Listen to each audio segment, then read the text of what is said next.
Hello friends, എല്ലാവർക്കും good morning. അപ്പോൾ എല്ലാവർക്കും ഇന്നത്തെ ഒരു അത്യുഗ്രൻ വിശേഷത്തിലേക്ക് തന്നെ സ്വാഗതം. അങ്ങനെ നമ്മുടെ രാഹുലിനെയും മനോഹറിനെയാണ് കാണിക്കുന്നത്. എന്തായാലും 1 കോടി രൂപ ഞാൻ എങ്ങനെയെങ്കിലും ഓടി സംഘടിപ്പിക്കുക, നിനക്ക് വേണ്ടി രൂപയോട് പറഞ്ഞിട്ടുണ്ട്.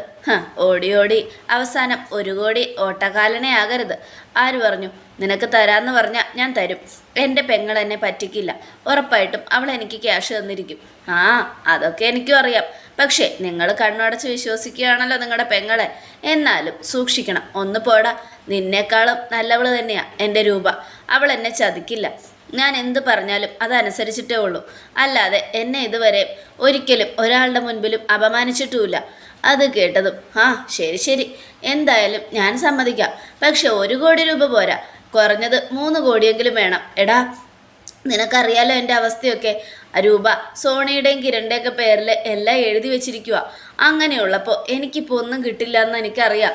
പക്ഷേ ഇപ്പം ഞാൻ അവളോട് പൈസ വെച്ചപ്പോൾ അവൾ തരാമെന്ന് സമ്മതിച്ചു. അതുകൊണ്ടാണ് ഞാൻ പറഞ്ഞത് 1 കോടി തരാമെന്ന്. അയ്യടാ, 1 കോടിയൊന്നും കിട്ടിയാൽ പോരാ, കുറഞ്ഞത് ഒരു 2.5 കോടിയെങ്കിലും കിട്ടണം.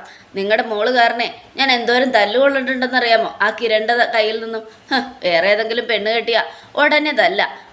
എന്ത് ചെയ്യാനാ, അത് നിങ്ങളുടെ മോളുടെ കൂടെ ജീവിക്കുന്നോണ്ടാ.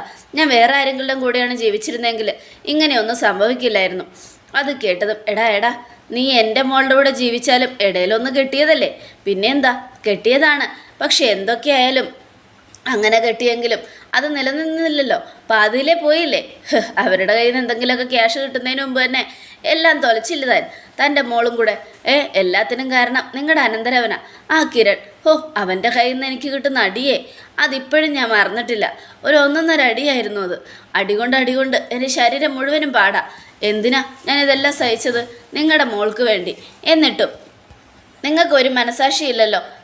ഒരു കാര്യം ഞാൻ പറഞ്ഞേക്കാം, എനിക്ക് ക്യാഷ് കിട്ടണം. അതും 2.5 കോടി. 2.5 കോടിക്കൊക്കെ ഞാനെവിടെ പോകാനടാ? ശരി, ഒരു 2 കോടി, അതിൽ കുറയില്ല. 2 കോടിയെങ്കിൽ 2 കോടി. ശരി, സമ്മതിച്ചു. 2 കോടിയെങ്കിൽ 2 കോടി.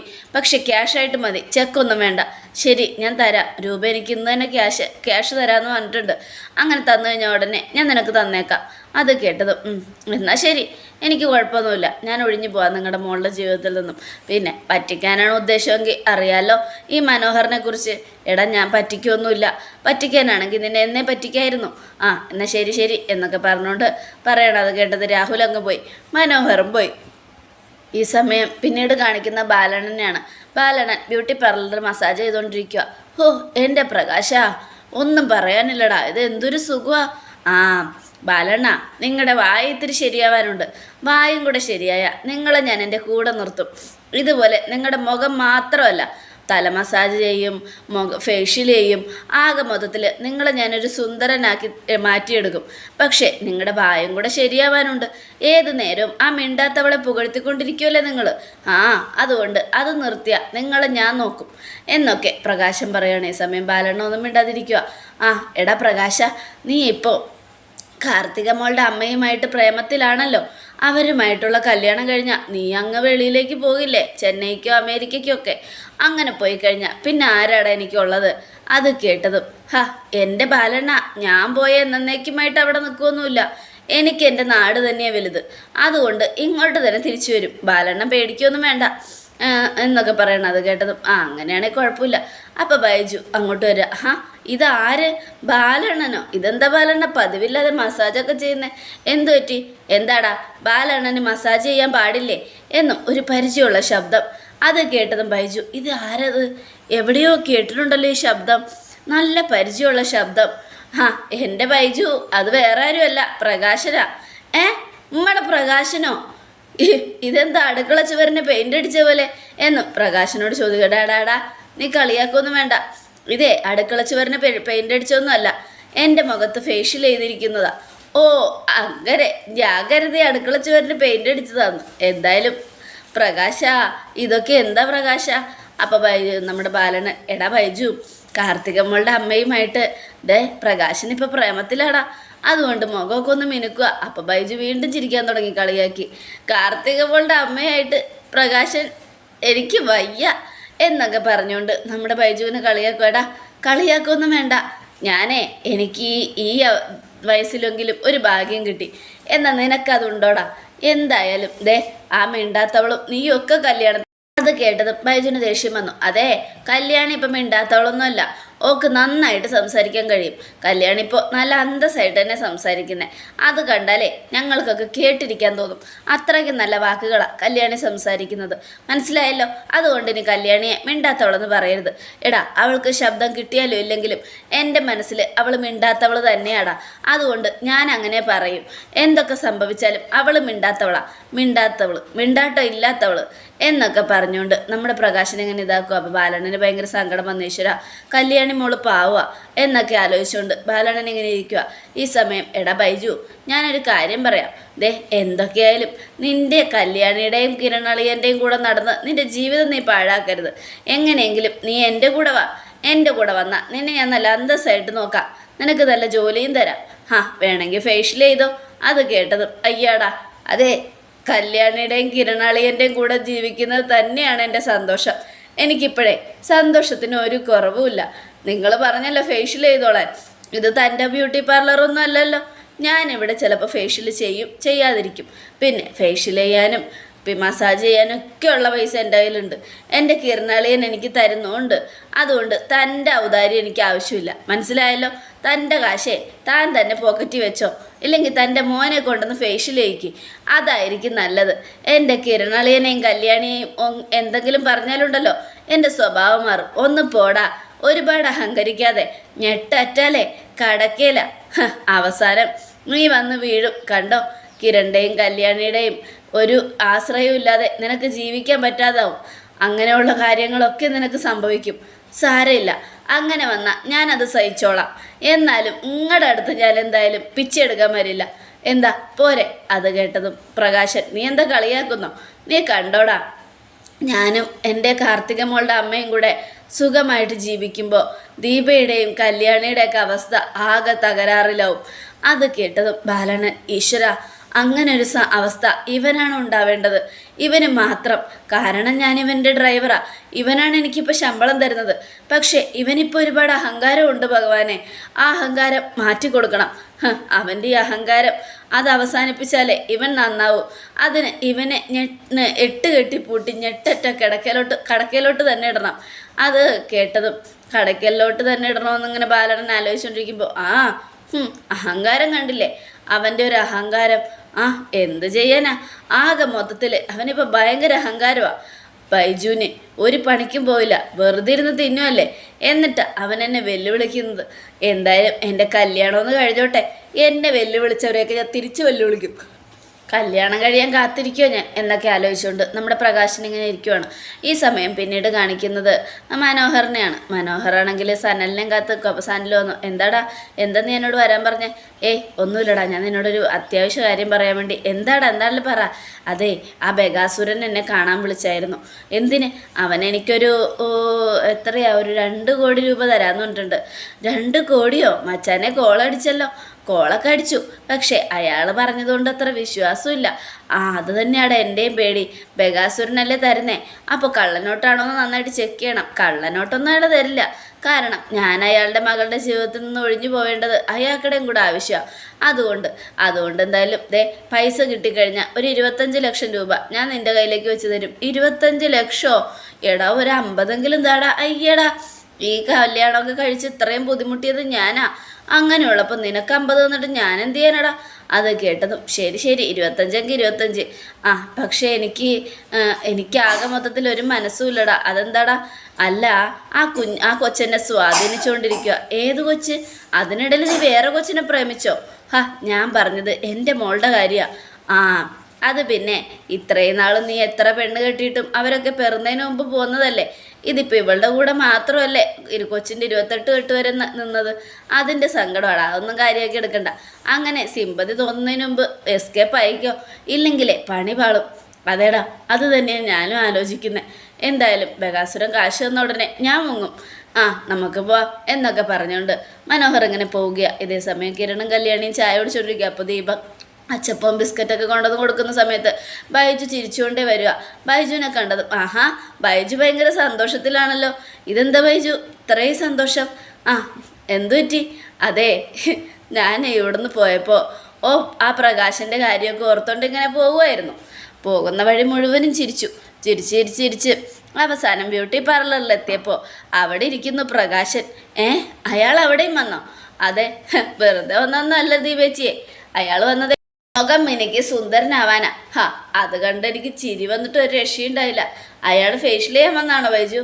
അതെ, ഞാൻ ചെന്ന് നോക്കിയപ്പോണ്ട് ഒരു അതിൻ്റെ അടുക്കള ചുവരിന് പെയിൻ്റ് അടിച്ചതുപോലെ മുഖത്ത് മുഴുവനും മഞ്ഞ കളറ്.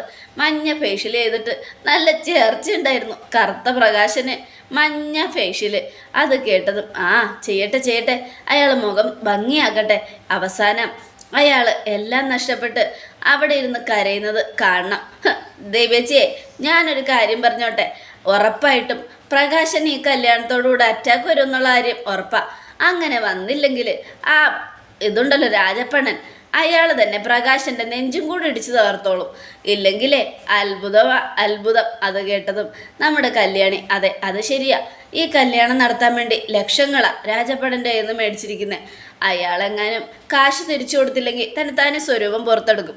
പ്രകാശനൊന്നുമില്ലാത്തവനാണ് ആയിപ്പോയി എന്നറിഞ്ഞു കഴിഞ്ഞാൽ ഉറപ്പായിട്ടും അയാളെ വെറുതെ വിടില്ല, അത് ഉറപ്പാ എന്നൊക്കെ പറഞ്ഞുകൊണ്ട് കല്യാണി ഇങ്ങനെ സംസാരിക്കുക. അഹങ്കരിക്കട്ടെ, അഹങ്കാരം തലയ്ക്ക് പിടിച്ച് നടക്കും അവൻ. ഒരുപാട് അഹങ്കരിക്കട്ടെ. കാർത്തിക മോളുടെ അമ്മയെ കല്യാണം കഴിക്കണമെന്നും പറഞ്ഞ് സ്വപ്നങ്ങൾ ഒരുപാട് കണ്ടുകൂട്ടുന്നുണ്ട്, ഒരുപാട് നെയ്തു കൂട്ടുന്നുണ്ട്. എല്ലാം കൂടെ അയാളുടെ തലയിൽ ഒരു വലിയ ഇടുത്തിയായി വന്ന് വീഴും. അതും മറ്റന്നാൾ.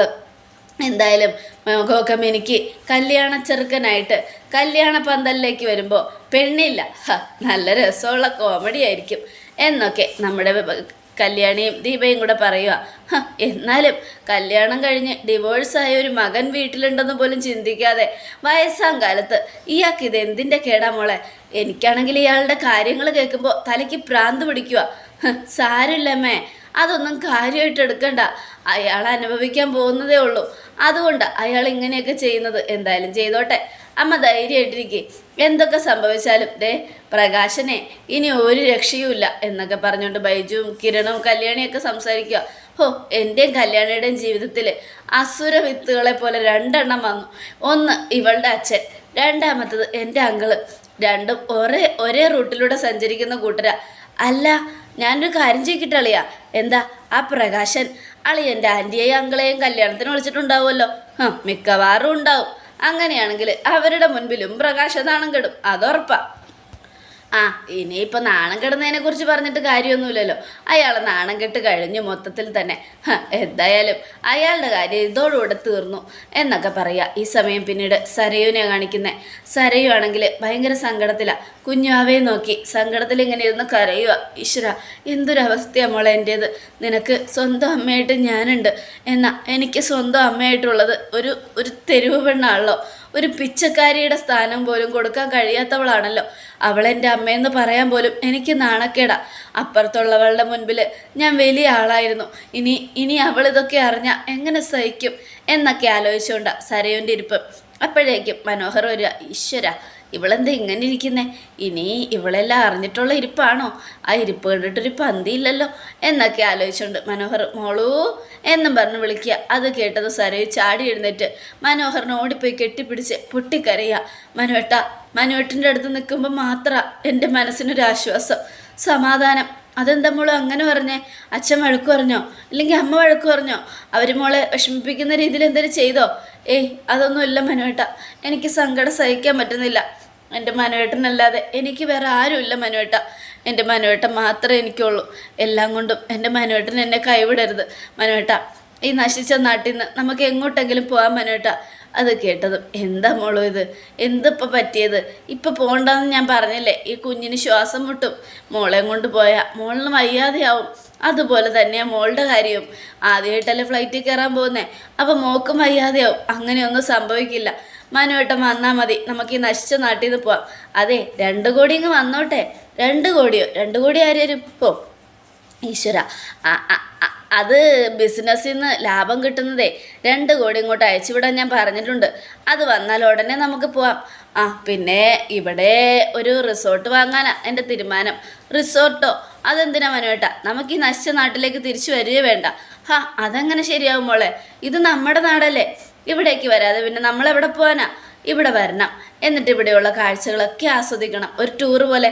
ആ ശരി ശരി, അതെന്തെങ്കിലും ആയിക്കോട്ടെ, പക്ഷെ മനുവേട്ടൻ ഇവിടുന്ന് പോകാമെന്ന് സമ്മതിച്ചാൽ മതി. പോകാം, നമുക്ക് പോവാം.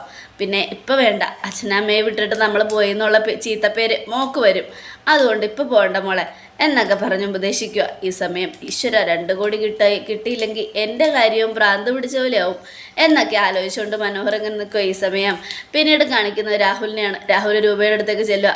എന്താ ഏട്ടാ, പറഞ്ഞ പണം മുഴുവനും ഉണ്ട്, 2 കോടി ഉണ്ടോ രൂപ?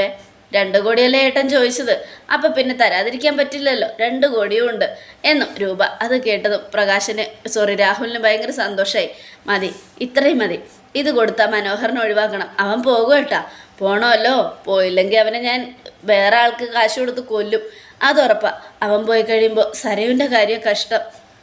അത് കേട്ടതും അവളെ എങ്ങനെയും പറഞ്ഞ് ആശ്വസിപ്പിക്കുക. അവൻ പോയി കഴിയുമ്പോൾ ഞങ്ങളെല്ലാവരും കൂടെ അങ്ങോട്ട് വരാൻ രൂപേ. അപ്പോൾ രൂപ, നീ എന്തിനോട് എൻ്റെ വീട്ടിലേക്ക് വരുന്നേ? ഞാനിപ്പോൾ സമാധാനത്തോടെ ജീവിക്കുക, എൻ്റെ വീടിപ്പോൾ ഒരു സ്വർഗമാണ്. ആ സ്വർഗത്തിലേക്ക് ദുഷ്ടനായി നീ കടന്നു വരാൻ പാടില്ല. നീ എത്രയും പെട്ടെന്ന് ആ CS-നെ കൊല്ല്, അതിനുശേഷം ബാക്കിയുള്ള കാര്യങ്ങൾ നമുക്ക് ചെയ്യാം. ശരി ഏട്ടാ എന്നൊക്കെ പറഞ്ഞ് രൂപ ഇങ്ങനെ തുറച്ച് നോക്കുകയാണ്. അതോടുകൂടെ എപ്പിസോഡ് അവസാനിക്കുകയാണ്. നാളത്തെ ഒരു തകർപ്പൻ വിശേഷത്തിനായിട്ട് കാത്തിരിക്കുക. എല്ലാവർക്കും ഒരിക്കൽ കൂടെ നല്ലൊരു ശുഭദിനം തന്നെ ആയിക്കോട്ടെ. Thank you front.